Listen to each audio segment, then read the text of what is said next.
ओम नमः शिवाय। हर हर महादेव। सावन मास एक ऐसा पवित्र समय जब हर शिव भक्त का हृदय बोल उठता है, भोलेनाथ बस अब आप ही सहारा हो। ये महीना सिर्फ पूजा का नहीं बल्कि आत्मा को जागृत करने का होता है। और आज हम पहुंच चुके हैं सावन मास महात्म्य के छठे अध्याय में। एक ऐसा अध्याय जो भक्ति, तपस्या और शुद्ध हृदय की वास्तविक परीक्षा है। इस अध्याय में छिपा है एक गहरा संदेश कि जब तक हमारे कर्म शुद्ध नहीं, तब तक कोई भी पूजा, कोई भी मंत्र, कोई भी व्रत फलदायी नहीं होता। यहाँ एक कथा है जो हमें दिखाती है कि कैसे स्वार्थ से की गई भक्ति और सच्चे प्रेम से की गई भक्ति में फर्क होता है, और कैसे भगवान शिव सिर्फ भाव के भूखे होते हैं, ना कि आडंबर की। ये अध्याय हर उस भक्त के लिए है जो केवल कृपा चाहता है पर समर्पण से डरता है। ये कथा हमें भीतर से झकझोरती है, पूछती है क्या हम सच में भक्ति करते हैं या केवल दिखावा। तो आइए सावन के इस पुण्य अवसर पर अपने भीतर झांके, अपने कर्मों को शुद्ध करें और इस अध्याय की कथा से वे प्रेरणा ले जो हमें शिव की ओर भी करीब ले जाए। श्रद्धा से सुनिए, समर्पण से समझिए और सावन मास महात्म्य के इस छठे अध्याय को अपने हृदय में बसा लीजिए। ओम नमः शिवाय। हर हर महादेव। भगवान शिव ने सनंत कुमार जी से कहा, हे सनंत कुमार, अब मैं अति उत्तम भौम व्रत का वर्णन करूंगा जिसके अनुष्ठान करने मात्र से वैधव्य नहीं होता है। विवाह होने के पश्चात 5 वर्षों तक ये व्रत करना चाहिए। इसका नाम मंगला गौरी व्रत है। ये पापों का नाश करने वाला है। विवाह के पश्चात प्रथम श्रावण शुक्ल पक्ष में पहले मंगलवार को ये व्रत आरंभ करना चाहिए। केले के खम्भों से सुशोभित एक पुष्प मंडल बनाना चाहिए और उसे अनेक प्रकार के फलों तथा रेशमी वस्त्रों से सजाना चाहिए। उस मंडप में अपने सामर्थ्य के अनुसार देवी की स्वर्णमयी अथवा अन्य धातु की बनी प्रतिमा स्थापित करनी चाहिए। उस प्रतिमा को 16 उपचारों से, 16 दुर्वा दलों से, 16 चावलों से तथा 16 चने के दालों से मंगला गौरी नामक देवी की पूजा करनी चाहिए और 16 बत्तियों से 16 दीपक जलाने चाहिए। दही तथा भात का नैवेद्य भक्ति पूर्वक अर्पित करना चाहिए। देवी के पास ही पत्थर का सील तथा लोड़ा स्थापित करना चाहिए। 5 वर्ष तक इस प्रकार से करने के पश्चात उद्यापन करना चाहिए। माता को वाइन प्रदान करना चाहिए, जिसकी विधि आप सुनिए। अपने सामर्थ्य के अनुसार एक पल प्रमाण स्वर्ण की अथवा उसके आधे प्रमाण की अथवा उसके भी आधे प्रमाण की मंगला गौरी की प्रतिमा निर्मित करनी चाहिए। अपनी शक्ति के अनुसार स्वर्ण आदि के बने तंडोल पूरित पात्र पर वस्त्र तथा रमणीय कंचू की ओढ़नी रखकर उन दोनों के ऊपर देवी की प्रतिमा स्थापित करनी चाहिए। पास में चांदी से निर्मित सिल तथा लोड़ा रखकर माता को वाइन प्रदान करना चाहिए। इसके बाद 16 सुवासिनियों को प्रयत्न पूर्वक भोजन कराना चाहिए। हे विप्र, इस विधि से व्रत करने पर 7 जन्मों तक सौभाग्य बना रहता है और पुत्र आदि के साथ संपदा विद्यमान रहती है। सनंत कुमार जी बोले, सर्वप्रथम इस व्रत को किसने किया था और किसको इसका फल प्राप्त हुआ?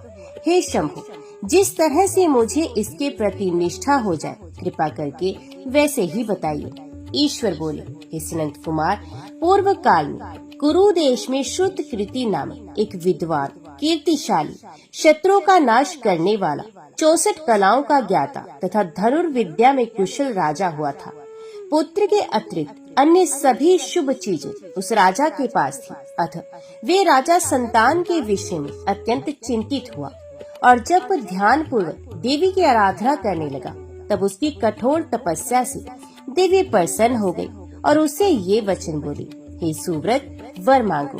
श्रुतकृति बोला, हे देवी, यदि आप मुझ पर प्रसन्न हैं, तो मुझे सुंदर पुत्र दीजिए। हे देवी, आपकी कृपा से अन्य किसी भी वस्तु का अभाव नहीं है। उसका ये वचन सुनकर पवित्र मुस्कान वाली देवी ने कहा, हे राजन, तुमने अत्यंत दुर्लभ वर मांगा है, फिर भी कृपावश मैं तुम्हें अवश्य दूंगी। किंतु हे राजेंद्र, सुनिए, यदि परम गुणी पुत्र चाहते हो तो वह केवल 16 वर्ष तक ही जीवित रहेगा और यदि रूप तथा विद्या से विहीन पुत्र चाहते हो तो दीर्घजीवी होगा। देवी का ये वचन सुनकर राजा चिंतित हो गया और पुनः अपनी पत्नी से परामर्श करके उसने गुणवान तथा सभी शुभ लक्षणों से संपन्न 16 वर्ष की आयु वाला पुत्र मांगा। तब देवी ने भक्ति संपन्न राजा से कहा, हे राजन, मेरे मंदिर के द्वार पर आम का वृक्ष है, उसका एक फल लाकर मेरी आज्ञा से अपनी भार्या को उसे भक्षण करने हेतु प्रदान करो, जिससे वे शीघ्र ही गर्भ धारण करेगी, इसमें संदेह नहीं। प्रसन्न होकर राजा ने वैसा ही किया और उसकी पत्नी ने गर्भ धारण किया। 10वें महीने में उसने देवतुल्य सुंदर पुत्र को जन्म दिया।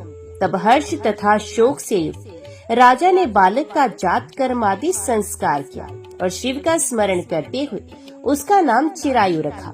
इसके बाद पुत्र के 16 वर्ष के होने पर पत्नी सहित राजा चिंता में पड़ गए और वे विचार करने लगे कि यह पुत्र बड़े कष्ट से प्राप्त हुआ है और मैं इसकी दुखद मृत्यु अपने ही सामने कैसे देख सकूंगा।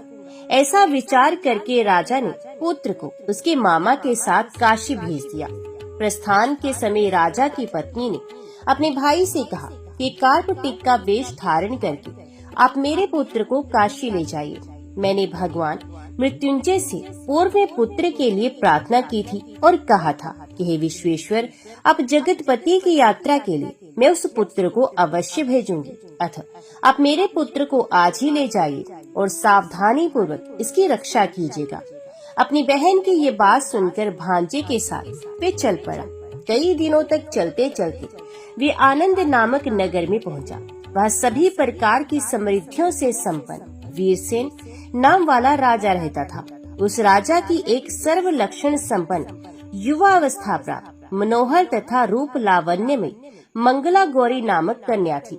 सभी उपमानों को तुच्छ करके सौंदर्य अभिवृद्धि को प्राप्त वह कन्या किसी समय सखियों के साथ नगर के उपवन में क्रीड़ा करने के लिए गई हुई थी। उसी समय वह चिरायु तथा उसका मामा वे दोनों भी वहां पहुंच गए और उन कन्याओं को देखने की लालसा से वहीं विश्राम करने लगे। इसी बीच विनोद पूर्वक क्रीड़ा करती हुई उन कन्याओं में से किसी एक ने कुपित होकर राजकुमारी को रांडा, ये कुवचन कह दिया। तब उस अशुभ वचन को सुनकर राजकुमारी ने कहा, तुम अनुचित बात क्यों बोल रही हो? मेरे कुल में तो इस प्रकार की कोई नहीं है। मंगला गौरी की कृपा से तथा उनके व्रत के प्रभाव से विवाह के समय जिसके सर पर मेरे हाथ से अक्षत पड़ेंगे, हे सखी, वे यदि अल्प आयु वाला भी होगा तो भी चिरंजीवी हो जाएगा। इसके बाद वे सभी कन्याएं अपने अपने घर चले गई। उसी दिन राजकुमारी का विवाह था। बहालिक देश के दृढ़ धर्मा नामक राजा के सुकेतु नाम वाले पुत्र के साथ उसका विवाह निश्चित किया गया था। वे सुकेतु विद्याहीन, कुरूप तथा बहरा था। तब सुकेतु के साथ आए हुए उन लोगों ने विचार किया कि इस समय कोई दूसरा श्रेष्ठ वर ले जाना चाहिए और विवाह संपन्न हो जाने के बाद वहां सुकेतु पहुंच जाए। उन लोगों ने चिरायु के मामा के पास जाकर याचना की कि आप इस बालक को हमें दे दीजिए, जिससे हमारा कार्य सिद्ध हो जाए। इस पृथ्वी पर परोपकार के समान दूसरा कोई धर्म नहीं। उनकी बात सुनकर चिरायु का मामा मन ही मन बहुत प्रसन्न हुआ, क्योंकि इसने उपवन में पहले ही कन्या मंगला गौरी की बात सुन ली थी। फिर भी उसने एक बार कहा कि आप लोग इसे किस लिए मांग रहे हैं? कार्य की सिद्धि हेतु वस्त्र अलंकार आदि मांगे जाते हैं, वर तो कहीं भी नहीं मांगा जाता। तथापि आप लोगों का सम्मान रखने के लिए मैं इसे दे रहा हूँ। इसके बाद चिरायु को वहां ले जाकर उन लोगों ने विवाह संपन्न कराया। सप्तपदी आदि के हो जाने पर रात्रि में शिव पार्वती की प्रतिमा के समक्ष उस चिरायु ने हर्ष युक्त होकर मंगला गौरी के साथ शयन किया। उसी दिन चिरायु के 16 वर्ष पूर्ण हो चुके थे और अर्धरात्रि में साक्षात काल सर्प रूप में वहां आ गया। इसी बीच संयोगवश राजकुमारी जाग गई। उसने उस महासर्प को वहां देखा और वह भय से व्याकुल होकर कांपने लगी। तभी उस कन्या ने धैर्य धारण 16 उपचारों से सर्प की पूजा की और पीने के लिए उसे दूध दिया। उसने दीनता भरी वाणी में उस सर्प की प्रार्थना तथा स्तुति की।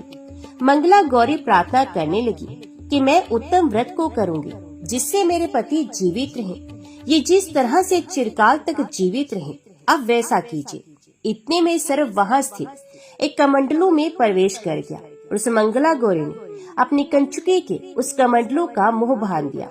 इसी बीच उसका पति अंगड़ाई लेकर जाग गया और अपनी पत्नी से बोला, हे प्रिय, मुझे भूख लगी है।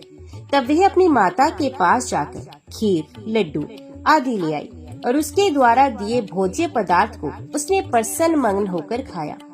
भोजन के पश्चात हाथ धोते समय उसके हाथ से अंगूठी गिर पड़ी।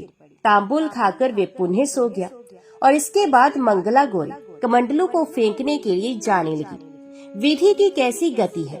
इस कमंडलू में से बाहर की ओर जगमग करती हुई हार कांति को देखकर वे आश्चर्यचकित हो गए। घट में स्थित उस हार को उसने अपने कंठ में धारण किया। इसके बाद कुछ रात शेष रहती ही चिरायु का मामा आकर उसे ले गया। इसके बाद वर पक्ष के लोग सुकेतु को वहाँ ले आए। उसे देख मंगला गौरी ने कहा कि ये मेरा पति नहीं है। तब उन सभी ने उससे कहा, हे शुभे, तुम ये क्या बोल रही हो? यहाँ तुम्हारा कोई परिचायक हो तो उसे हम लोगों को बताओ।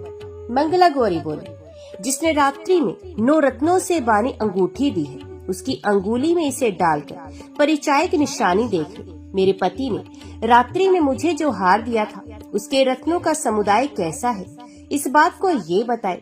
ये तो कोई अन्य ही है। इसके अतिरिक्त रात्रि में आम सींचते समय उनका पैर कुमकुम से लिप्त हो गया था। वे मेरी जांघ पर अभी विद्यमान है। उसे आप लोग शीघ्र देख ले। साथ ही रात में परस्पर भाषण तथा भोजन आदि जो कुछ किया गया था, उसे भी ये बता दे। तब ये निश्चित ही मेरा पति होगा। इस प्रकार उसका वचन सुनकर सभी ठीक है कहने लगे। किंतु जब एक भी बात नहीं मिली, तब सभी ने सुकेतु को उसका पति होने से निषिद्ध कर दिया और वर पक्ष वाले जिस तरह से आए थे उसी तरह से चले गए। उसके बाद अपने वंश को बढ़ाने वाले महान यश से संपन्न तथा परम मनस्वी मंगला गौरी के पिता ने अन्नपान आदि का सत्र चलाया। उन्होंने वर पक्ष का वृत्तांत कानों कान सुन लिया कि स्वरूप से कुरूप होने के कारण लोगों के द्वारा किसी अन्य को वर के रूप में आदर पूर्वक लाया गया था। तब उन्होंने अपनी कन्या को पर्दे के भीतर बिठा दिया। उसके बाद 1 वर्ष बीतने पर यात्रा करके चिरायु अपने मामा के साथ ये देखने आया कि विवाह के बाद वहाँ क्या हुआ। तब उसे गवाक्ष के भीतर से देखकर वे मंगला गौरी अत्यंत प्रसन्न हुई और माता पिता से बोली कि मेरे पति आ गए हैं। राजा ने अपने सुहृदजनों को बुलाकर पूर्व में कहे गए सभी परिचायों को निशानी को देखकर मंद मुस्कान वाली अपनी कन्या चिरायु को सौंप दी। राजा ने शिष्ट जनों को साथ लेकर विवाह का उत्सव कराया। इसके बाद राजा वीरसेन ने वस्त्र, आभूषण आदि, सेना, घोड़े, रथ और अन्य भी बहुत सी सामग्रियां देकर उन्हें विदा किया। उसके बाद कुल को आनंदित करने वाला वह चिरायु पत्नी तथा मामा को साथ लेकर सेना के साथ अपने नगर को पहुंचा। लोगों के मुख से उसे आया हुआ सुनकर उसके माता पिता को विश्वास नहीं हुआ। उन्होंने सोचा कि प्रारब्ध अन्यथा कैसे हो सकता है। इतने में वे अपने माता पिता के पास आ गया और स्नेह से परिपूर्ण वे चिरायु भक्ति पूर्वक उनके चरणों में गिर पड़ा। तब अपने पुत्र का मस्तक सूंघकर उन दोनों ने परम आनंद प्राप्त किया।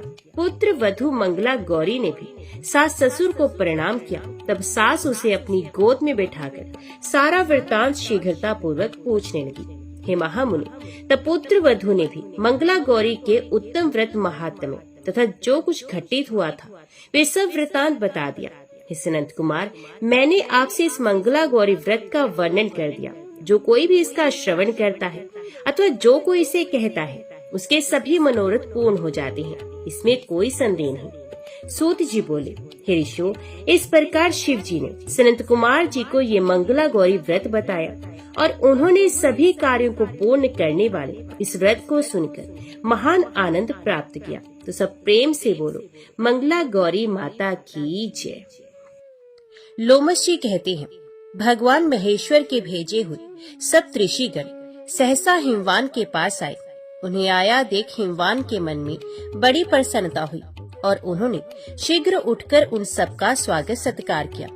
फिर मस्तक झुकाकर विनय पूर्वक पूछा, महर्षियों, आप लोग कैसे पधारे हैं? अपने आगमन का कारण बताइए। तब सप्तऋषियों ने कहा, पर्वतराज, हम लोग भगवान शिव के भेजे हुए हैं, यहाँ आप ही के पास आए हैं। आपकी कन्या को देखना ही हमारे आने का उद्देश्य है। अतिशीघ्र अपनी कन्या हमें दिखाइए। बहुत अच्छा कहकर हिमवान ने पार्वती को वहाँ बुलाया और सप्तऋषियों से हंसते हुए कहा, यही मेरी कन्या है, किंतु इस समय मुझे आपसे एक विशेष बात कहनी है। जो तपस्वियों में सर्वश्रेष्ठ है, परम विरक्त है और कामदेव का नाश करने वाले हैं, जिन्होंने काम के शरीर को जलाकर उन्हें अनंग बना डाला है, ऐसे भगवान शंकर अविवाह के इच्छुक कैसे हो गए? जो अधिक समय या अधिक दूर रहने वाले हों, अपने से अत्यंत धनी अथवा सर्वथा निर्धन हो, जिसकी कोई आजीविका ना हो तथा जो मूर्ख हो, ऐसे पुरुष को कन्या देना अच्छा नहीं माना गया। जो मूर्ख, विरक्त, स्वयं ही अपने को बड़ा मानने वाला, रोगी तथा परवादी हो, ऐसे पुरुष को कन्या नहीं देनी चाहिए। अथ मुनिवरों, आपके साथ भली भांति विचार करके ही मुझे महादेव को अपनी कन्या देनी है, यही मेरा उत्तम निश्चय है। तो महर्षियों ने कहा, जिन्होंने तीव्र तपस्या की है और उस तप के द्वारा भगवान शिव की आराधना की है, उन देवी पार्वती के ऊपर आज भगवान शिव बहुत प्रसन्न है। पर्वतराज, तुम्हें पार्वती और भगवान शिव की महिमा का थोड़ा भी ज्ञान नहीं, तो तुम हमारी बात मानो। अपनी पुत्री पार्वती को परमात्मा भगवान शिव की सेवा में दे दो। पवित्र आत्मा ऋषियों का ये वचन सुनकर गिरिराज हिमवान बड़ी उतावली के साथ समस्त पर्वतों से बोले, हे मेरु, हे निषद, हे गंधमादन, हे मंदराचल और हे मैनाक, तुम सब लोग अपनी यथोचित सम्मति दो, जिससे वैसा ही किया जाए। तब बातचीत करने में कुशल मैना ने कहा, नाथ, इस समय आपस में विचार करने से क्या लाभ? ये कार्य तो तभी संपन्न हो गया था जब इस बड़भागिनी कन्या ने जन्म लिया था। यह देवताओं का कार्य सिद्ध करने के लिए उत्पन्न हुई है। भगवान शिव के लिए ही इसका अवतार हुआ है, अतः यह शिव को ही दी जानी चाहिए। इसने भगवान रुद्र की आराधना की है और रुद्र ने भी वरदान देकर इसका आदर किया है। महाभागा पार्वती साक्षात सती ही है, अतः ये शिव को ही ब्याही जाए। वे वैवाहिक कृत्य हमारे द्वारा भगवान शिव की पूजा में निमित्त बनेगा। मेना की ये बात सुनकर हिमवान बहुत संतुष्ट हुए। तदंतर सप्तऋषियों ने वहां से पुनः लौटकर भगवान शिव से उनके प्रेयसी पार्वती का स्ववृत्तांत इस प्रकार कहा, देवेश्वर, गिरिराज हिमवान ने अपनी कन्या आपको दे दी, इसमें संशय नहीं है।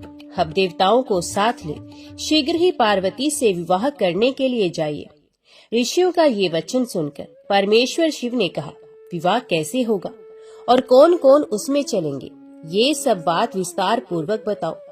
तब उन ऋषियों ने भगवान सदाशिव से हंसकर कहा, देव, भगवान विष्णु को बुलाना चाहिए, साथ ही ब्रह्मा, इंद्र, ऋषिगण, यक्ष, गंधर्व, नाग, सिद्ध, विद्याधर, किन्नर, अप्सरागण तथा अन्य लोगों को भी शीघ्र बुलाइए। ऋषियों की ये बात सुनकर महादेव जी ने देवऋषि नारद से कहा, तुम शीघ्र जाकर भगवान विष्णु को बुला लाओ। उसके बाद ब्रह्मा, इंद्र तथा अन्य देव गणों को भी ले आना। लोक पावन नारद ने भगवान शिव की आज्ञा शिरोधार्य की और तुरंत वहां से भगवान विष्णु के प्रिय धाम वैकुंठ लोक में चले गए। वहां उन्होंने देखा भगवान विष्णु एक श्रेष्ठ सिंहासन पर विराजमान है। देवी लक्ष्मी उनकी सेवा कर रही हैं। भगवान के 4 भुजाएं हैं। वे सब देवताओं में श्रेष्ठ और अत्यंत तेजस्वी हैं। उनके श्रीअंगों की कांति नील कमल के समान श्याम है। कानों में बहुमूल्य रतन जटित मनोहर कुंडल झिलमिला रहे हैं। मस्तक पर परम सुंदर विशाल मुकुट शोभा पा रहा है, जिसमें जड़े हुए उत्तम रत्नों की प्रभा से वे और भी प्रकाशित हो रहे हैं। गले में सुंदर वैजयंती की बनी हुई माला शोभा दे रही है।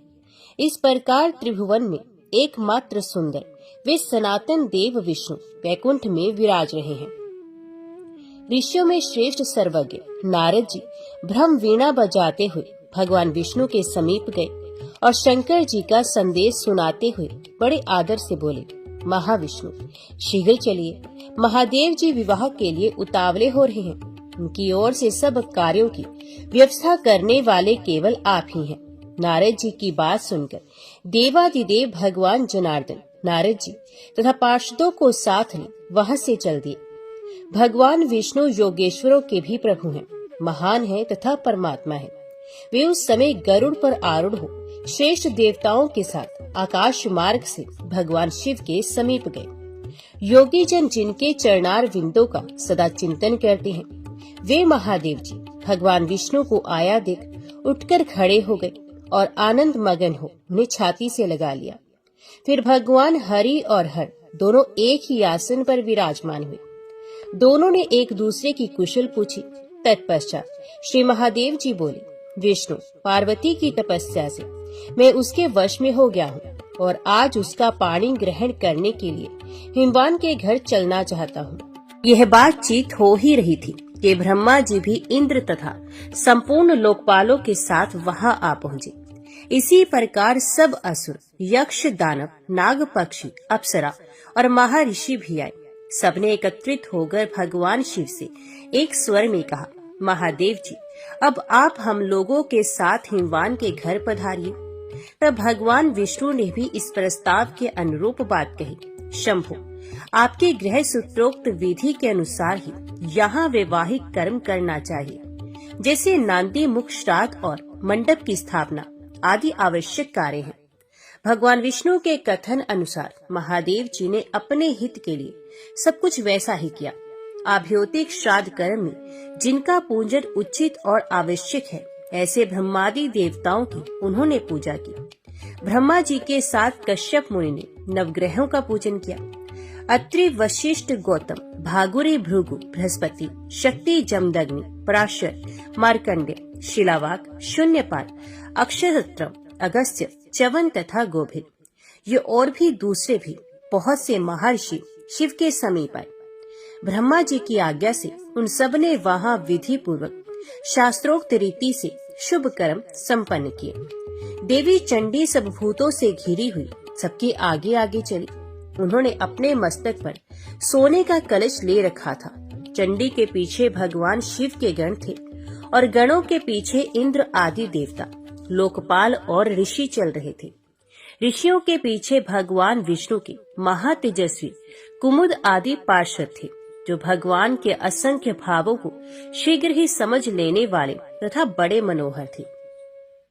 परम पुरुषार्थ प्रदान करने वाले तथा विश्व के एकमात्र बंधु परमात्मा भगवान श्री हरि शिव जी के साथ साथ चल रहे थे।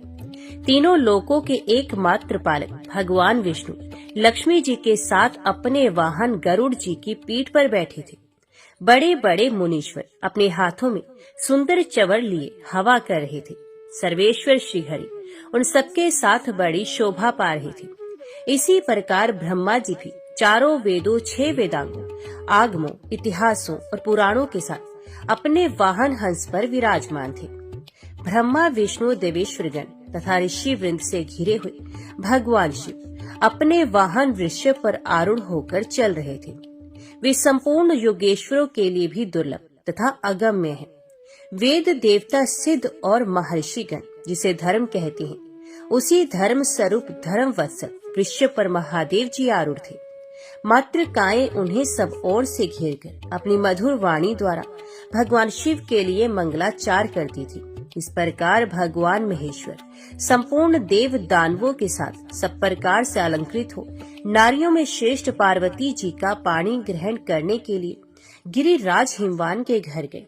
उधर गिरिराज हिमालय भी बड़ी प्रसन्नता के साथ अपनी पुत्री के लिए उसी प्रकार सब मंगलाचार करा रहे थे। उन्होंने गर्ग जी को पुरोहित बनाकर महान वैभव के द्वारा मांगलिक भूमि निर्माण कराई। विश्वकर्मा को बुलाकर उनके द्वारा बड़े आदर के साथ अत्यंत विस्तृत मंडप तैयार कराया, जो बहुत सी वेदियों के कारण अतिशय मनोहर जान पड़ता था। वह मंडप अनेक प्रकार के गुणों से तथा भांति भांति के आश्चर्य भरे दृश्यों से सुशोभित था। उसका विस्तार हजारों योजन का था। यह अपनी दिव्य निर्माण कला से देवताओं का भी मन मोह लेता था। तदंतर इंद्र आदि सब देवता नारद जी को आगे करके हिमवान के परम अद्भुत भवन में एक साथ गए। उसे विश्वकर्मा ने विचित्र ढंग से बनाया था। वहाँ अनेक प्रकार की आश्चर्य भरी बातें देखने में आती थी। वह यज्ञ मंडप अत्यंत पवित्र और उत्तम था। बहुत लोगों ने सर्वश्रेष्ठ बताकर उसकी प्रशंसा की थी। उसकी कारीगरी अद्भुत थी।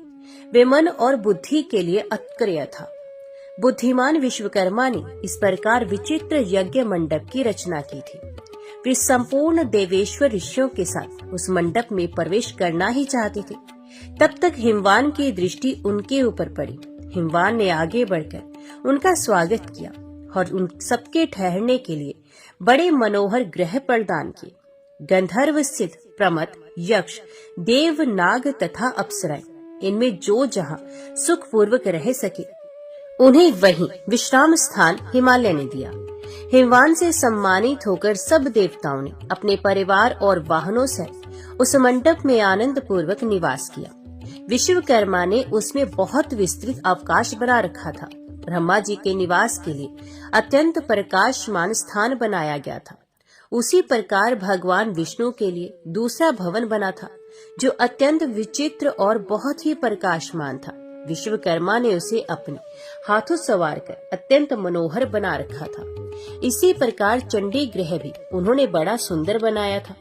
उसके अतिरिक्त विश्वकर्मा ने जो एक अत्यंत विचित्र, परम मनोहर, महान मंगल में श्रेष्ठ देवताओं द्वारा प्रशंसित कैलाश के समान अतिशय प्रभापूर्ण तथा अत्यंत शोभायमान भवन बना रखा था, उसी में हिमवान ने महान वैभव के साथ भगवान शिव को ठहराया।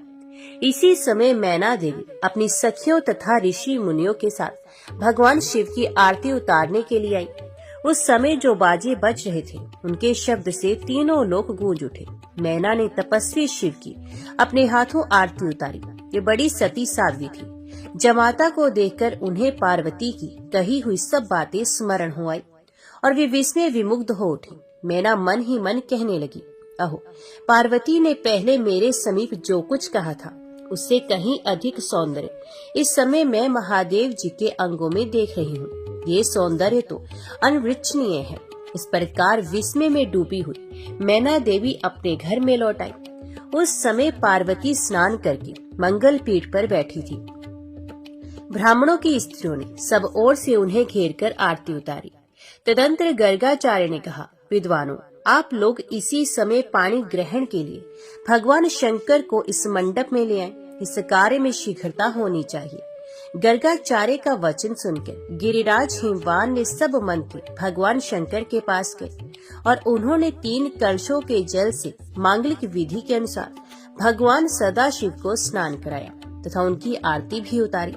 स्नान करके सुंदर वस्त्र धारण कर लेने के पश्चात शंकर जी का उन सब ने पुनः पूजन किया। उसके बाद उन्हें सब प्रकार के आभूषणों से विभूषित करके हाथी की पीठ पर चढ़ाया। उस समय भगवान शिव के मस्तक पर बहुत बड़ा छत्र तना हुआ था। उस छत्र से उनकी बड़ी शोभा हो रही थी। ऊपर से चंदोवा तना था और सब ओर से उनके लिए चवर डुलाए जा रहे थे। ब्रह्मा, विष्णु, इंद्र तथा सब लोकपाल वर के आगे आगे चलते हुए उत्कृष्ट शोभा से संपन्न दिखाई देते थे। उस यात्रा के समय शंख, भेरी, पठे, आनक और गोमुख आदि बाजे बज रहे थे। संपूर्ण गायक उत्तम मांगलिक गीत गा रहे थे। अरुंधति, अनुसुया, सावित्री तथा मातृकाओं से घिरी हुई लक्ष्मी जी भी उस शोभा यात्रा में सम्मिलित थी। इन सबके साथ जगत के एकमात्र बंधु भगवान शिव अपने उत्तम तेज से सुशोभित हो रहे थे। चंद्रमा, सूर्य, अग्नि, वायु, श्रेष्ठ लोकपाल तथा महर्षि गण भी उनके साथ थे। साक्षात वायुदेव पंखा कर रहे थे। चंद्रमा ने उनके सर पर छत्र लगा रखा था। सूर्य आगे रहकर अपने तेज से तप रहे थे। देवराज इंद्र हाथ में बेंत की छड़ी लेकर छड़ीदार का काम कर रहे थे। इस प्रकार देवता और पर्वत भगवान शिव के आगे चलते हुए बड़ी शोभा पा रहे थे। उस समय देवता और मुनि भगवान शिव के ऊपर फूल बरसा रहे थे, जिससे उनकी शोभा और भी बढ़ गई थी। सामने हिमवान का सुंदर भवन था, जो महान वैभव के कारण सब ओर से शोभा संपन्न दिखाई देता था। उस घर का आंगन सोने का बना हुआ था। वहां द्वार पर भगवान शिव की विशेष रूप से पूजा हुई।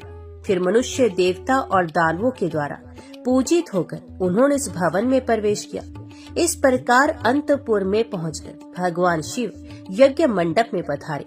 उस समय नाना प्रकार की स्तुतियों से परमेश्वर शिव के गुण गाए जा रहे थे।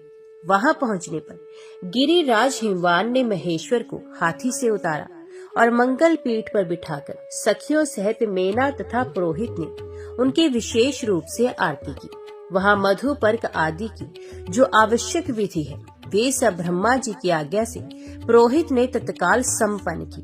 तत्पश्चात अंतर्वेदी में प्रवेश करके जहां तनवंगी पार्वती समस्त आभूषणों से विभूषित हो वेदी के ऊपर विराजमान थी, वहीं महादेव जी भी लाए गए। उनके साथ भगवान विष्णु और ब्रह्मा जी भी थे। बृहस्पति आदि विद्वान लगन की प्रतीक्षा कर रहे थे। गर्ग और वशिष्ठ मुनि जहाँ घड़ी का स्थान था वहाँ बैठे थे। जो ही घड़ी पूरी हुई गर्गाचार्य ने ओंकार का उच्चारण करके हाथ जोड़कर निवेदन किया। अब मंगल में पुण्य मुहूर्त आ गया। पार्वती ने अपने हाथ की अंजलि में अक्षत लेकर उसे शिव के ऊपर छोड़ा। फिर दही, अक्षत और कुश के जल से उनका भली भांति पूजन किया। इसी समय गर्गाचार्य के आदेश से हिमवान अपनी पत्नी मेना के साथ वहां कन्यादान करने को तैयार हुई। मेना सोने का कलश लेकर उनकी अर्धांगिनी बनी हुई थी। परम सौभाग्यवती मेना समस्त आभरण से विभूषित होकर हिमवान के साथ बैठी थी। उस समय हिमवान ने सबको वर देने वाले भगवान विश्वनाथ से कहा, आज मैं ब्रह्मा जी तथा भगवान विष्णु का संग पाकर और अपने पुरोहित परम महात्मा गर्ग जी के साथ बैठकर देवादिदेव भगवान शंकर को कन्या दान करता हूँ। विप्रवर, इस समय कन्या दान के लिए उत्तम बेला आई है, इसमें आप संकल्प पड़े। बहुत अच्छा कहकर वहाँ आए हुए सब श्रेष्ठ ब्राह्मणों ने हिमवान की बात स्वीकार की। वे सभी शुभ समय के ज्ञाता थे। उन्होंने तिथि, मास, नक्षत्र आदि का यथावत उच्चारण किया। फिर हिमवान भगवान शंकर से इस प्रकार बोले। हिमवान ने कहा, तात महाभाग, आप अपने गोत्र का नाम बताएं और अपने कुल का विशेष रूप से परिचय दें। भगवान शंकर के मुखारविंद से इस प्रश्न का कोई उत्तर नहीं मिला। उस समय नारद जी बहुत हंसे और अपनी वीणा बजाने लगे। ये देख बुद्धिमान हिमवान ने उन्हें मना करते हुए कहा, प्रभु आप वीणा न बजाइए। पर्वत के ऐसा कहने पर नारद जी बोले, गिरिराज, तुमने साक्षात शिवजी से उनका गोत्र बताने के लिए कहा है, परंतु इनका गोत्र और कुल तो नाद ही है। भगवान शंकर ना तो किसी कुल में उत्पन्न हुए हैं और ना ही इनका किसी विशेष कुल से ही संबंध है। ये गोत्रों की भी परम गति है। महादेव जी नाद में प्रतिष्ठित हैं और नाद उनमें प्रतिष्ठित है। अतः भगवान शिव नाद में है और नाद से ही उपलब्ध होते हैं। प्रथम यही भाव व्यक्त करने के लिए मैंने इस समय वीणा बजाई है। इनके गोत्र और कुल का नाम ब्रह्मा आदि देवता भी नहीं जानते, फिर दूसरों की तो बात ही क्या है। भगवान शिव का कोई रूप नहीं, इसलिए किसी कुल में उत्पन्न न होने के कारण ये अकुलीन कहलाते हैं। गिरिश्रेष्ठ, इसलिए तुम्हारी ये जमाता गोत्र रहते हैं। राजन, मेरे बहुत कहने से क्या लाभ, इनके अंश मात्र से मोहित होकर ये ऋषि लोग भी इनके स्वरूप को यथावत रूप से नहीं जानते। यह कन्या कौन है, इस बात को अभी तुम भी ठीक ठीक नहीं जानते। शिव और पार्वती, इन दोनों से ही संपूर्ण विश्व की उत्पत्ति होती है तथा इन्हीं दोनों के आधार पर ये टिका हुआ है। महात्मा नारद का ये वचन सुनकर हिमवान आदि समस्त पर्वत और इंद्र आदि सब देवता विस्मत होकर उन्हें साधुवाद देने लगे। भगवान महेश्वर की गंभीरता को जानकर वहां आए हुए सब विद्वान आश्चर्यचकित हो परस्पर कहने लगे, जिनकी आज्ञा से ब्रह्मा जी के द्वारा इस संपूर्ण विशाल विश्व की सृष्टि हुई है, जिनसे अभिन्न होने के कारण ये समस्त जगत परात्पर रूप तथा आत्म बोध स्वरूप है, स्वतंत्र परमेश्वर रूप से जानने योग्य है। वे भगवान शिव ही अपने त्रिभुवनमय स्वरूप से युक्त होकर सर्वत्र विराज रहे हैं। तदंतर ब्रह्मा जी की आज्ञा से हिमवान ने कन्या दान किया और कहा, हे परमेश्वर, मैं अपनी यह कन्या आपको धर्म पत्नी बनाने के लिए अर्पित करता हूँ, कृपया स्वीकार करें। ये वाक्य बोलकर उन्होंने अपनी कन्या दे दी। फिर कमल के समान नेत्रों वाले वे दोनों दंपति वर वधु वेदी के बाहर लाए गए तथा उन पार्वती और परमेश्वर को बाहर की ही वेदी पर बिठाया गया। जब होम का कार्य आरंभ हुआ तब ब्रह्मा जी भगवान शिव के समीप ही ब्रह्मासन पर विराजमान हो गए। हवन पूरा होने पर ब्राह्मण लोग शांति पाठ करने लगे। उस समय उनकी बड़ी शोभा हो रही थी। उच्च स्वर से बोले जाने वाले वेद मंत्रों की ध्वनि से वहां की संपूर्ण दिशाएं गूंज उठी। तत्पश्चात देवांगनाओं ने महादेव जी की आरती उतारी तथा ऋषि पत्नियों ने उनका पूजन किया। गिरिराज हिमालय के घर की स्त्रियों ने भी वर की आरती उतारी। संगीतज्ञों में कुशल गंधर्व आदि ने अपने गीतों से तथा महर्षियों ने स्तुतियों द्वारा भगवान शिव को प्रसन्न किया। उदार चित्त वाले गिरिराज हिमालय ने अत्यंत संतुष्ट होकर ऋषि, गंधर्व, यक्ष और वहां पधारे हुए अन्य लोगों को भी बहुमूल्य रत्न भेंट किए। इसके पश्चात ब्रह्मा, विष्णु आदि देवेश्वर भगवान शिव को आगे करके भोजन में तत्पर हुए। हिमालय ने उन सबका सत्कार किया। उन सब ने एक साथ मिलकर और एक ही स्थान पर पंक्ति लगाकर लिंगी और श्रृंगी के साथ भोजन किया। कोई कोई गण पंक्ति से अलग होकर भोजन कर रहे थे। उन्होंने अपने लिए पृथक पात्र बना रखा था। नंदी तथा वीरभद्र आदि महात्मा भगवान शिव के पीछे बैठकर भोजन कर रहे थे। इंद्र आदि देवता तथा ऋषि मुनियों ने भी भगवान महेश्वर के पास ही भोजन किया। चंडी के गणों ने भी वहां भोजन किया। वेताल, क्षेत्रपाल, कुष्मांड, भैरव, शाकिनी, डाकिनी, यक्षिणी, मातृका आदि 64 योगिनी तथा अन्यान्य योगी जन भी वहां भोजन में सम्मिलित थे। भगवान शिव के उन महात्मा गणों की संख्या 11 करोड़ थी। ऋषि और देवता आदि के विषय में तो मैंने पहले ही कह दिया है। इस प्रकार वे सब बाराती खा पीकर संतुष्ट हुए। उन सबके चित्त में बड़ा हर्ष था। ब्रह्मा आदि सभी देवता विश्राम करने के लिए अपने अपने डेरों पर गए। इस तरह हिमवान ने बड़े विस्तार के साथ परम मंगलमय और अतिशय शोभायमान वैवाहिक उत्सव संपन्न किया। अंतिम दिन हिमवान ने उत्साहपूर्ण हृदय से वस्त्र, आभूषण और भांति भांति के रत्न भेंट करके देवादिदेव भगवान शिव का पूजन किया। तत्पश्चात वे विष्णु भगवान के पूजन में संलग्न हुए। सुंदर सुंदर वस्त्रों और आभूषणों द्वारा उन्होंने लक्ष्मी सहित विष्णु जी का पूजन किया।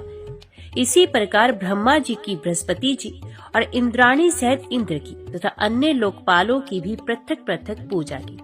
तदंतर वस्त्र, आभूषणों तथा नाना प्रकार के रत्नों से भूत, प्रमथ और ग्रहक गणों सहित चंडी देवी का भी पूजन किया। इनके अतिरिक्त भी जो लोग वहां पधारे थे उन सबका हिमवान ने यथावत सत्कार किया। इस प्रकार उस समय हिमवान के द्वारा सब देवता, ऋषि, यक्ष, गंधर्व, किन्नर, सिद्ध, चारण, मनुष्य तथा अप्सरा इन सब का भलीभांति सत्कार किया गया। इसके बाद भगवान विष्णु ने भी उसी तरह सब पर्वतों का सत्कार किया। सिंहाचल, विंध्याचल, मैनाक, गंधमादन, माल्यावान, मल्य, महेंद्र, मंद्राचल तथा मेरु इन सबका श्रीहरि ने प्रयत्न पूर्वक पूजन किया। श्वेतकूट, श्वेतगिरी, नीलगिरी, उदयगिरी, श्रृंगाचल, अस्ताचल, मनसाचल, कैलाश तथा लोकालोक पर्वत का पूजन ब्रह्मा जी ने किया। इस प्रकार सभी श्रेष्ठ पर्वतों की वहां पूजा की गई। साथ ही संपूर्ण पर्वत वासियों का भी पूजन किया गया। भगवान विष्णु ने ब्रह्मा जी के साथ सबके स्वागत सत्कार का कार्य समुचित रूप से संपन्न किया। दूसरे दिन बारात लौटी। हिमालय ने अपने बंधुओं के साथ गंधमादन पर्वत तक वर का अनुगमन किया। शिव और पार्वती दोनों महातेजस्वी दंपति हाथी पर आरूढ़ हो शोभा पा रहे थे। ब्रह्मा जी विमान पर और भगवान विष्णु गरुड़ पर बैठे थे। इंद्र ऐरावत पर और कुबेर पुष्पक विमान पर विराज रहे थे। पाशधारी वरुण मगर पर तथा यमराज भैंसे पर सवार थे। नृत्य प्रेत पर और अग्निदेव बकरे पर चढ़े थे। वायुदेव मृग पर तथा ईशान वृषभ पर आरूढ़ थे। इस प्रकार ये सब लोकपाल और ग्रह अपनी अपनी सेनाओं के साथ वर को घेरे हुए चल रहे थे। प्रमथ आदि गण भी वर यात्रा में सम्मिलित थे। जिनके कन्यादान रूपी महान दान से भगवान शंकर संतुष्ट हुए, वे गिरिराज हिमवान तीनों लोकों में विख्यात हो गए। जिनकी जीवा के अग्र भाग पर सदा भगवान शंकर का 2 अक्षरों वाला नाम शिव विराजमान रहता है, वे धन्य है, वे महात्मा पुरुष है तथा वे ही कृत्य कृत्य है। आज भी जिन्होंने शिव इस अविनाशी नाम का उच्चारण किया है, वे निश्चय ही मनुष्य रूप में रुद्र हैं, इसमें संशय नहीं है।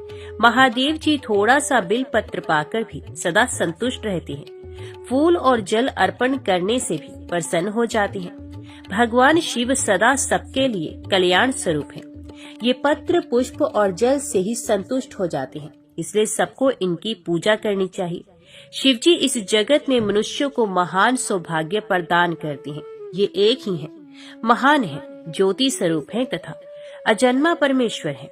महात्मा शिव कार्य और कारण सबसे परे है। ये व्यवधान शून्य, निर्गुण, निर्विकार, निर्बाध, निर्विकल्प, निर्हे, निरंजन, नित्ययुक्त, निष्काम, निराधार तथा सदैव नित्य मुक्त है। ऐसी महिमा वाले देवाधिदेव विश्व बंधु भगवान शिव का सब देवताओं ने पूजन किया। शिव जी सर्वज्ञ हैं। स्तुति, ध्यान, पूजन और चिंतन करने पर सबको सदा सब कुछ देने वाले हैं। महादेव जी की आराधना से हिमवान उस समय सबसे श्रेष्ठ, सबसे महान, संपूर्ण सद्गुणों से प्रसिद्ध, सर्वगुण संपन्न महात्मा विश्वेश्वरों के लिए भी वंदनीय तथा समस्त पर्वतों में श्रेष्ठ हो गए। धर्मात्मा हिमालय जब मेना के साथ अपने स्थान को लौटे तब उन्होंने सब पर्वतों को विदा किया। उधर भगवान शिव ने गंधमादन पर्वत के एकांत प्रदेश में अत्यंत सुंदर रूप धारण कर देवी पार्वती के साथ रमण करने का विचार किया। फिर वे महाप्रभु पार्वती के साथ महती रति क्रीड़ा में तत्पर हुए। उन दोनों का वे महान सुरतारंभ उस समय सब लोगों के लिए अनिष्टकारक, अत्यंत अद्भुत तथा परलेकारी हुआ। वे महती संभोग लीला आरंभ होने पर भगवान शंकर के दुस्सह वीर्य से समस्त चराचर जगत नष्ट होने लगा। ये देख ब्रह्मा जी तथा अध्यात्म ज्ञान को प्रकाशित करने वाले भगवान विष्णु ने अग्निदेव का स्मरण किया। मन से स्मरण करते ही अग्निदेव बड़ी उतावली के साथ तत्काल वहां आ पहुंचे। फिर उन दोनों की आज्ञा पाकर अग्नि ने केसर के समान कांति वाले सन्यासी का रूप धारण करके शिव जी के भवन में प्रवेश किया। वहां आंगन में पहुंचकर वे बैठ गए और बोले, माँ, हाथी मेरा पात्र है, इसमें मुझे भिक्षा दो। तो माता पार्वती ने जात वेदा अग्नि को भिक्षा के रूप में वीर्य दे दिया। अग्नि ने हाथ पर भिक्षा लेकर उनकी आंखों के सामने ही उसे खा लिया।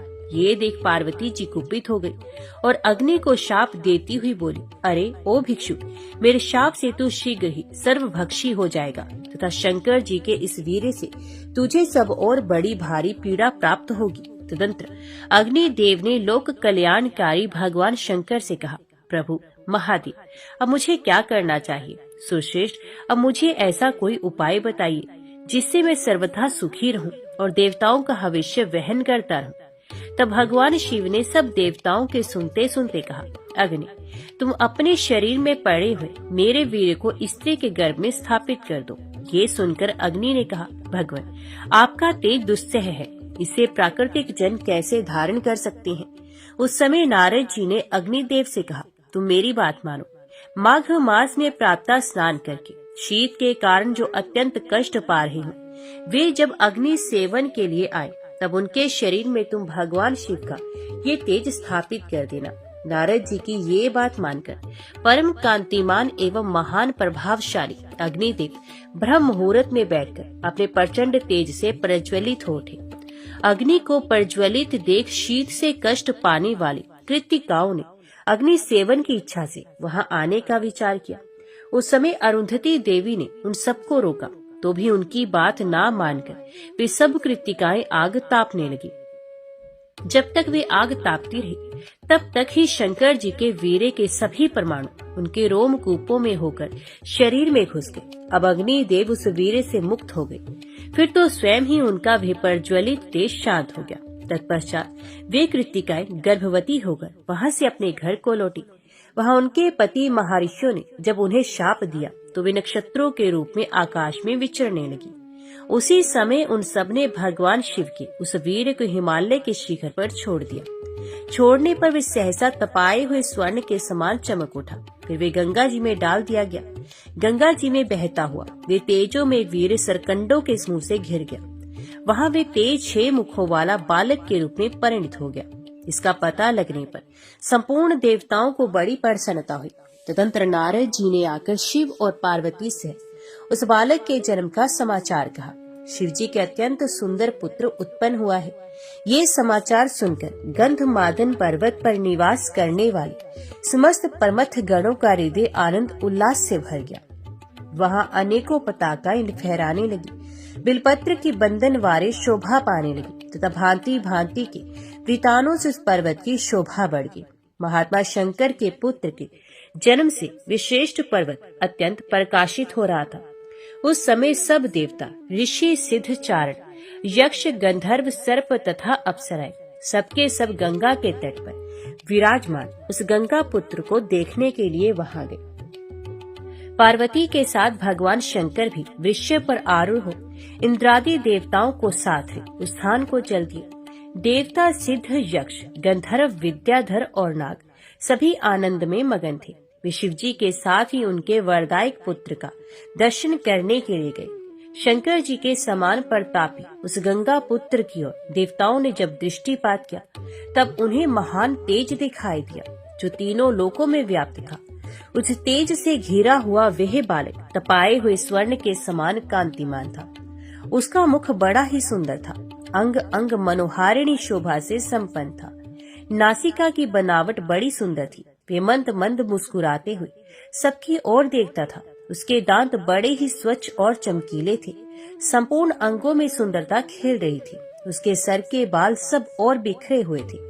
अत्यंत अद्भुत रूप वाले तथा सूर्य के समान तेजस्वी उस गंगा कुमार को देखकर संपूर्ण देवताओं ने उसका वंदन किया। भगवान शंकर के समस्त पार्षद, प्रमथ गण और वीरभद्र आदि उस बालक को दाएं बाएं दोनों ओर से घेरकर खड़े हो गए। ब्रह्मा, विष्णु तथा देवताओं से इंद्र भी उस समय बालक के समीप आए थे। ऋषि, यक्ष और गंधर्व भी बालक को सब ओर से घेरकर पृथ्वी पर दंड की भांति पड़ गए। कुछ लोग गर्दन झुकाए खड़े रहे, कुछ लोगों ने मस्तक नवाकर प्रणाम किया तथा दूसरों ने उन्हें अपना अविनाशी स्वामी मानकर नमस्कार किया। इस प्रकार वहाँ एक महान उत्सव छा गया। उसमें विचित्र विचित्र बाजे बजने लगे। उस अभय उदय काल में ऋषि लोग शांति पाठ करने लगे। इतने में ही गिरजापति भगवान शंकर भी वहां आ पहुंचे और पार्वती के साथ शीघ्र ही वृषभ की पीठ से उतरकर अपने पुत्र को देखा। देखते ही पार्वती वात्सल्य प्रेम में मगन हो गई। उनके स्तनों से दूध बहने लगा। वे बड़े वेग से आगे बढ़ी और कुमार को छाती से लगाकर अपने बहते हुए स्तन का दूध पिलाने लगी। उस समय संपूर्ण देवों और देवांगनाओं ने अनंत मगन होकर पार्वती जी की आरती उतारी। जय जयकार के महान शब्द से आकाश मंडल गूंज उठा। ऋषि मुनि वेद मंत्रों का उच्चारण करके, गायकों ने गीत गाकर तथा बजाने वालों ने बाजे बजाकर कुमार का अभिनंदन किया। पुत्रवानों में श्रेष्ठ भगवान शंकर भी उस महातेजस्वी कुमार को अपनी गोद में बिठाकर अत्यंत सुशोभित हुए। कुमार को अंक में लेकर जगदीश्वर रुद्र ने इंद्रादि देवताओं से कहा, देवगण, ये बालक बड़ा प्रतापी है। इस समय मेरे इस पुत्र से तुम्हें कौन सा काम लेना है, बताओ। तब संपूर्ण देवताओं ने भगवान पशुपति से इस प्रकार कहा, प्रभु, इस समय संपूर्ण जगत को तारकासुर से महान भय प्राप्त हुआ है, इसलिए हम आज ही उसे मारने के लिए उद्यत हो यहाँ से प्रस्थान करेंगे। वो कहकर तथा इस कार्य में भगवान शंकर की अनुमति जानकर वे संपूर्ण देवगण सहसा वहाँ से चल पड़े और शंकर जी के पुत्र कार्तिकेय को आगे करके महान असुर तारक पर चढ़ाए। इस युद्ध में ब्रह्मा, विष्णु आदि सब देवता सम्मिलित थे। देवता लोग युद्ध के लिए प्रयत्नशील हैं। ये सुनकर महाबली तारकासुर भी बड़ी भारी सेना के साथ देवताओं से लोहा लेने के लिए चल दिया। देवताओं ने वहां आती हुई तारकासुर की बड़ी भारी सेना को देखा। उसी समय आकाशवाणी हुई, देवगण, तुम शंकर जी के पुत्र को आगे करके युद्ध के लिए उदित हो जाओ। संग्राम में दैत्यों को जीतकर निश्चय ही विजयी होगे। ये आकाशवाणी सुनकर सब देवता युद्ध के लिए उत्सुक हो गए। उसी समय कुमार कार्तिकेय का वरण करने के लिए मृत्यु कन्या देवसेना वहां आई। कुमार ने ब्रह्मा जी के कहने से उसे अंगीकार किया। तब से शंकर जी के पुत्र कार्तिकेय जी देव सेनापति हो गए। उस समय शंख, नगारे, डंका, ढोल, गोमुख तथा दुधंबी आदि बाजे बजने लगे। देवराज इंद्र कुमार कार्तिकेय को हाथी पर बिठाकर आगे आगे चले। उनके साथ देवताओं की बड़ी भारी सेना थी और लोकपालों ने भी उन्हें सब ओर से घेर रखा था। उस समय दुधंबी, भेरी और तूर्य आदि अनेक बाजे बज उठे। कुमार इंद्र को हाथी देकर स्वयं विमान पर जा बैठे।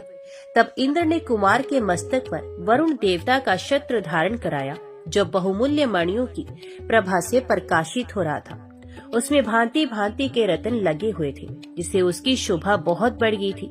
वे छत्र चंद्रमा की किरणों के पड़ने से अत्यंत शोभायमान जान पड़ता था।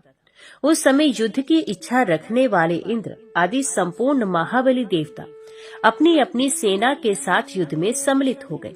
अपने गणों के साथ धर्मराज भी वहां उपस्थित थे।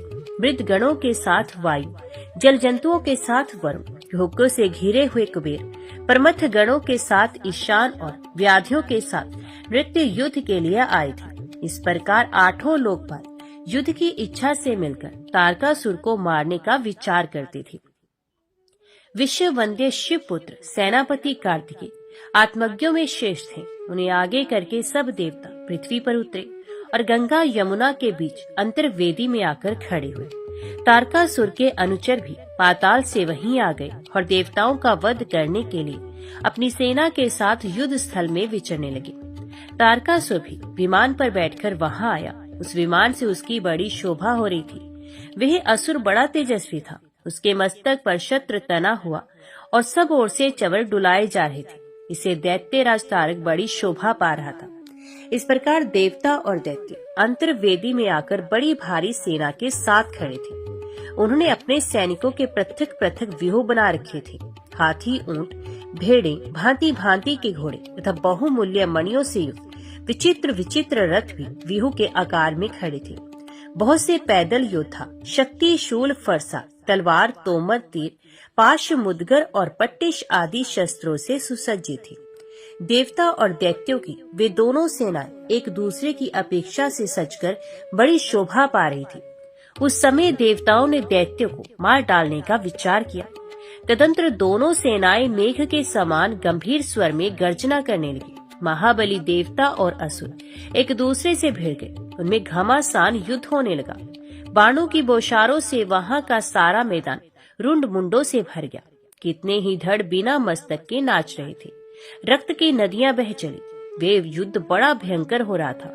थोड़ी ही देर में देवताओं और दानवों का संहार करने वाला वह युद्ध द्वंद्व युद्ध के रूप में परिणत हो गया। वायुदेव के साथ धनु कुमार युद्ध करने लगा। जंभ के साथ स्वयं यमराज भिड़ गए। बल के साथ वरुण और पद्म के साथ कुबेर युद्ध करने लगा। अग्नि से सहनाद का सामना हुआ। महाहनु नृत्य के साथ लोहा लेने लगा। मेघाग ईशान के साथ तारकासुर इंद्र के साथ भिड़ गया। यक्ष, पिशाच, नाग, पक्षी, पितृ, व्याधि, ज्वर, सन्निपात तथा भूत, प्रमथ और ग्रह गण भी अनेक प्रकार के अस्त्र शस्त्रों से युद्ध में संलग्न हो गए। वे सब के सब दृढ़ निश्चय करके द्वंद्व युद्ध में तत्पर थे। कभी एक दूसरे पर विजय पा जाते और कभी परस्पर विजय पाना उनके लिए अत्यंत कठिन हो जाता था। विजय की इच्छा रखने वाले देवता और दानवों में जब इस प्रकार घमासान युद्ध चल रहा था, उस समय देवता लोग दावानल से दग्ध हुए बड़े बड़े वृक्षों की भांति उस युद्ध स्थल में गिरने लगे। गिरकर नष्ट होते हुए देवताओं की लाशों से उस समय सारी पृथ्वी अत्यंत भयानक प्रतीत होती थी। तारकासुर ने अपनी बड़ी भारी शक्ति चलाकर देवराज इंद्र को घायल कर दिया। वे तुरंत ही ऐरावत हाथी से पृथ्वी पर गिर पड़े और मूर्छित हो गए। इसी प्रकार अन्य लोकपाल भी महाबली असुरों से पराजित हुए। उस रणभूमि में युद्ध विद्या विशारद कितने ही देवताओं को हार खानी पड़ी।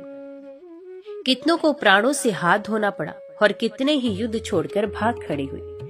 इस प्रकार देव सेना को तहस नहस होती देख महातेजस्वी राजा मुचुकुंद तारकासुर से युद्ध करने लगे। इंद्र बहुतेरे अस्त्रों से घिरे हुए पृथ्वी पर पड़े थे।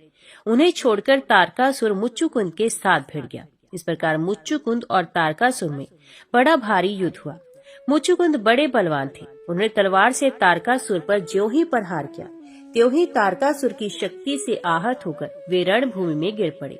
गिरने पर भी वे तत्काल उठकर खड़े हो गए और तारकासुर को मारने के लिए ब्रह्मास्त्र उठाया। तब नारद जी ने कहा, राजन, तारकासुर मनुष्यों के हाथ से नहीं मारा जाएगा, अतः उसके ऊपर इस महान अस्त्र का प्रयोग न करें। भगवान शिव के पुत्र कुमार कार्तिकेय ही तारकासुर को मारने में समर्थ है, अतः तुम सब लोगों को शांत रहना चाहिए। नारद जी की बात सुनकर सब देवता मुचुक उनके साथ ही शांत हो गए। तब वीरभद्र ने त्रिशूल से मारकर तारकासुर को भारी आघात पहुंचाया। तारकासुर सहसा पृथ्वी पर गिरा और क्षण भर मूर्छा में डूबा रहा। फिर चेत होने पर एक ही मुहूर्त में वे उठकर खड़ा हो गया और शक्ति से उसने वीरभद्र पर प्रहार किया। भगवान शिव के सेवक महाबली वीरभद्र ने भयानक त्रिशूल से तारकासुर को पुनः चोट पहुंचाई। इस तरह ये दोनों एक दूसरे को मारने लगे।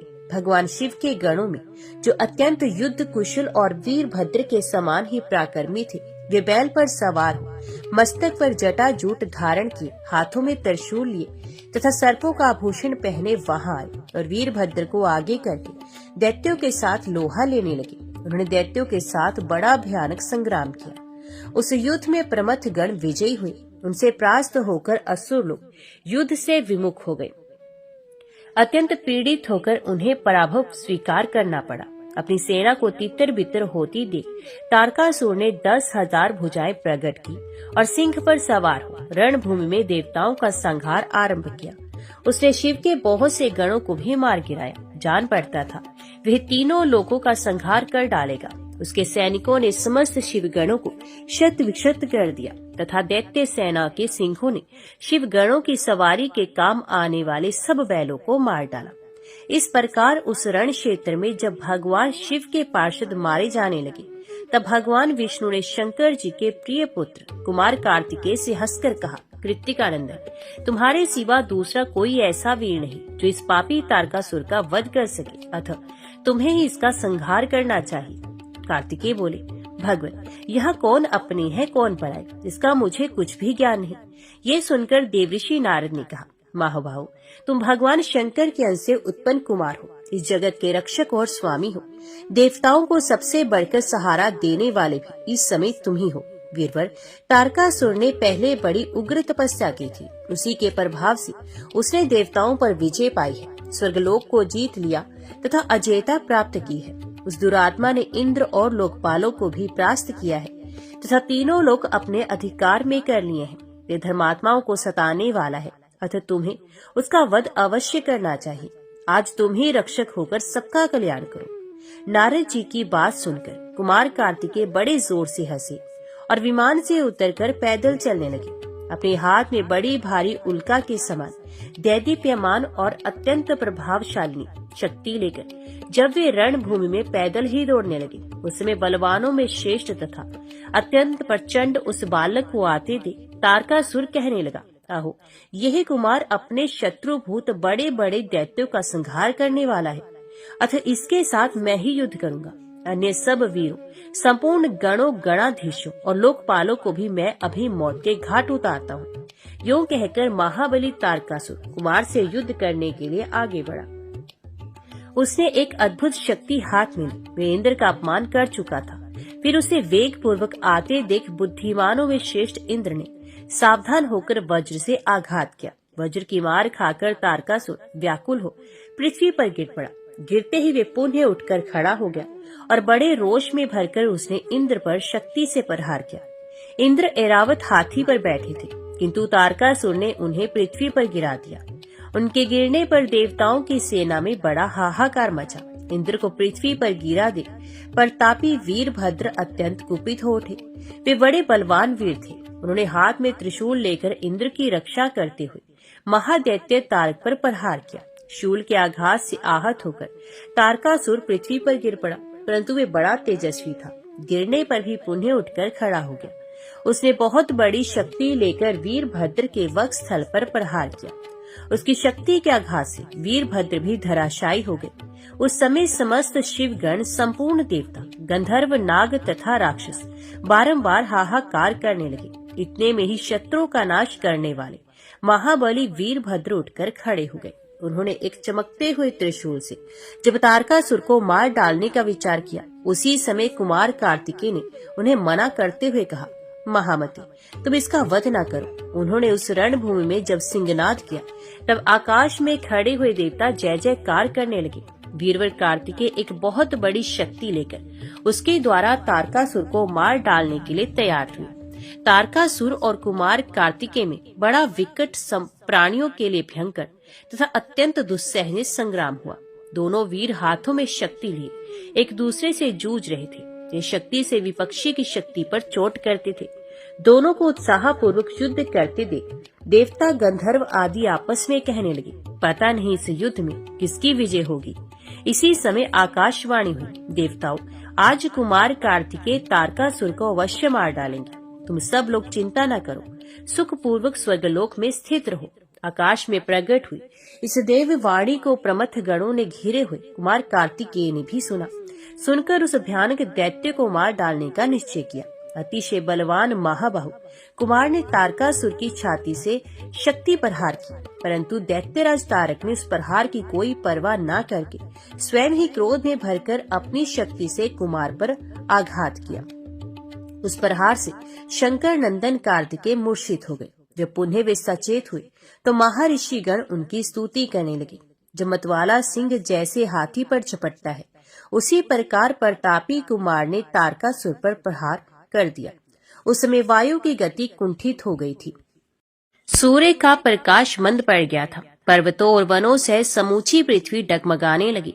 हिमालय, मेरु, श्वेतकुट, दुर्दुर, मल्यगिरी, महाशय, मैनाक, विंध्याचल, महागिरी, लोकालोक, मानसोत्तर पर्वत, कैलाश, मंद्राचल, माल्यवान, गंधमादन, उद्याचल, महेंद्रगिरी तथा अस्ताचल, ये तथा और भी बहुत से महातेजस्वी पर्वत कुमार की सर्वथा कुशल चाहते हुए स्नेह से व्याकुल हो उठे। पार्वती नंदन कुमार ने सब पर्वतों को भयभीत देख उन्हें धीरज बंधाते हुए कहा, महाभाग पर्वतगण, आप लोग खेद और चिंता न करें। आज मैं यहाँ सबके सामने ही इस महापापी दैत्य का वध करता हूँ। इस प्रकार पर्वतों को और देवताओं को भी आश्वासन देकर शंकर जी के प्रिय पुत्र कुमार कार्तिकेय ने मन ही मन अपने पिता और माता को प्रणाम किया। फिर हाथ में शक्ति ले उन्होंने दैत्य राज तारक पर बड़े वेग से प्रहार किया। शक्ति का आघात होते ही असुरों का स्वामी तारक सहसा धराशायी हो गया। वज्र के मारे हुए पर्वत की भांति उसका अंग अंग चूर हो गया। कुमार कार्तिकेय के द्वारा तारकासुर बलपूर्वक मार दिया गया। यह देवताओं, ऋषियों, ग्रहों, पक्षियों, किन्नरों, चारणों, सिद्धों तथा अप्सराओं ने अपनी आंखों से देखा। देखकर उन्हें बड़ा हर्ष हुआ और वे सब मिलकर कुमार कार्तिकेय की स्तुति करने लगे। ये घटना देख सुनकर तीनों लोगों के निवासी सहसा आश्चर्यचकित हो उठे। सबके सब आनंद मगन हो गए। भगवान शंकर और सती पार्वती भी बड़ी प्रसन्नता के साथ वहां आए और अपने पुत्र को गोद में बिठाकर पूर्ण संतोष प्राप्त किया। उसमें देवताओं ने भगवान शिव और पार्वती की आरती उतारी। तत्पश्चात अपने पुत्रों तथा मेरु आदि पर्वतों से घिरे हुए गिरिराज हिमालय भी वहां आए और कुमार का स्तवन करने लगे। इसके बाद इंद्र आदि सब देवताओं ने ऋषियों के साथ गीत और वाद्य की ध्वनि करते हुए वेद मंत्र उच्चारण पूर्वक भांति भांति के सूक्तों द्वारा कुमार का स्तवन किया।